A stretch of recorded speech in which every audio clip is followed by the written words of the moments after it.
लोकसभा मतदारसंघातून उमेदवारी अर्ज दाखल केलेल्या एकूण 5 जणांनी उमेदवारी अर्ज मागे घेतलेले आहेत।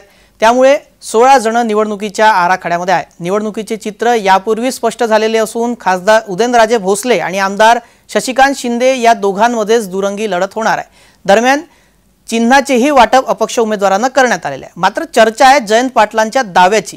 जयंत पाटलांनी काय दावा केलेला आहे पाहूयात। सातारा लोकसभा मतदारसंघाचे महाविकास आघाडीचे उमेदवार शशिकांत शिंदे यांच्या प्रचारासाठी राष्ट्रवादीचे नेते जयंत पाटील यांच्या उपस्थितीत बैलगाडीतून भव्य रॅली काढण्यात आली। यावेळी आमदार शशिकांत शिंदे यांच्यासह जयंत पाटील हे देखील उपस्थित होते। या प्रचारादरम्यान जयंत पाटील यांनी उदयनराजे यांच्या पराभवाचा दावा केलेला आहे। काय म्हणाले पाहूयात। उदयन महाराज दिल्लीला जाऊन राहिले किती दिवस होते? नाही लय दिवस होते, भेटच नाही। छत्रपती शिवाजी महाराज आग्र्याला गेले, दुसऱ्या लाईनीत उभा केलं तर छत्रपती शिवाजी महाराजांनी बादशाचं ताट धुडकावून लावून पुन्हा माघारी यायचा पसंत केला। तर आम्ही दिल्लीत गेलो, मुक्काम केला, परत आलो तरी दिल्ली काय यांना एवढा अपमान करून घ्यायचा, एवढा अवमान आपण सगळ्यांनी स्वतःहून जाऊन करून घेण्याची काय गरज होती? स्वाभिमानी सातारा जिल्ह्यातल्या माणसाला हे पसंत नाही। भाजपाकडून राज्यसभेवर गेलेल्या उदयनराजे भोसले यांना साताऱ्यातून लोकसभा निवडणूक लढवण्याची होती। त्यासाठी त्यांनी दिल्लीत जाऊन केंद्रीय गृहमंत्री अमित शहा यांची भेट सुद्धा घेतली होती। या भेटीसाठी उदयनराजेंना 2 दिवस प्रतीक्षा करावी लागली। शहांना भेटून साताऱ्यात परतल्यानंतर उदयनराजेंच्या कार्यकर्त्यांनी जोरदार शक्तीप्रदर्शन देखील केलं होतं। पण महायुतीतील अंतर्गत वादांमुळे उदयनराजेंची उमेदवारी लटकली होती। हाच मुद्दा धरून जयंत पाटलांनी या संदर्भात राजेंवर टीका केली।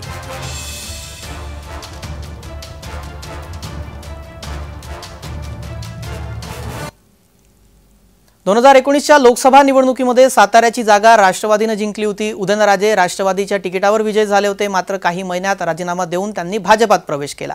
त्यानंतर साताऱ्यात पोटनिवडणूक झाली। भाजपाने उदयनराजेंना तिकीट दिलं, परंतु राष्ट्रवादीचे श्रीनिवास पाटील यांनी त्यांचा पराभव केलेला होता। आता समीकरण बदललेलं आहे। मात्र जयंत पाटलांनी हा दावा केलेला आहे। या संदर्भात अधिक माहिती आमचे प्रतिनिधी देतात, पाहूयात।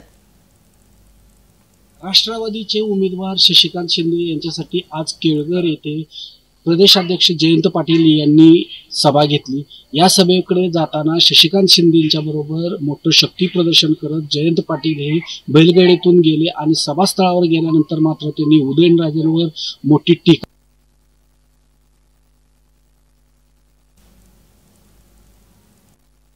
राष्ट्रवादीचे उमेदवार शशिकांत शिंदे यांच्यासाठी आज केळघर येथे प्रदेशाध्यक्ष जयंत पाटील यांनी सभा घेतली।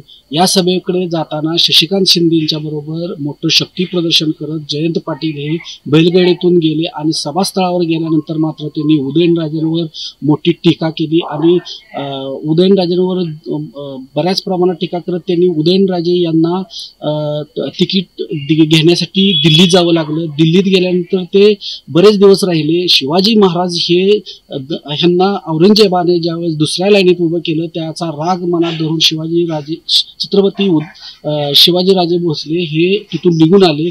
परंतु उदयनराजे हे तसं न करता बरेच दिवस दिल्लीमध्ये राहिले, तरी सुद्धा त्यांना तिकीट लवकर जाहीर झालं नव्हतं। यामध्येच त्यांची हार असल्याचं त्यांनी सांगितलं आणि त्यांनी उदयनराजे हे किती वेळा दिल्लीत गेले, दिल्लीत गेल्यानंतर ते किती वेळा लोकसभेत गेले आणि लोकसभेमध्ये गेल्यानंतर त्यांनी किती सातारकरांसाठी प्रश्न मांडले असा सुद्धा जनतेला प्रश्न विचारला। कॅमेरामॅन कुणालसह प्रकाश शिंदे, जय महाराष्ट्र, सातारा। आजच्या जय विशेषमध्ये इतकंच। सर्व प्रेक्षकांना जय महाराष्ट्र।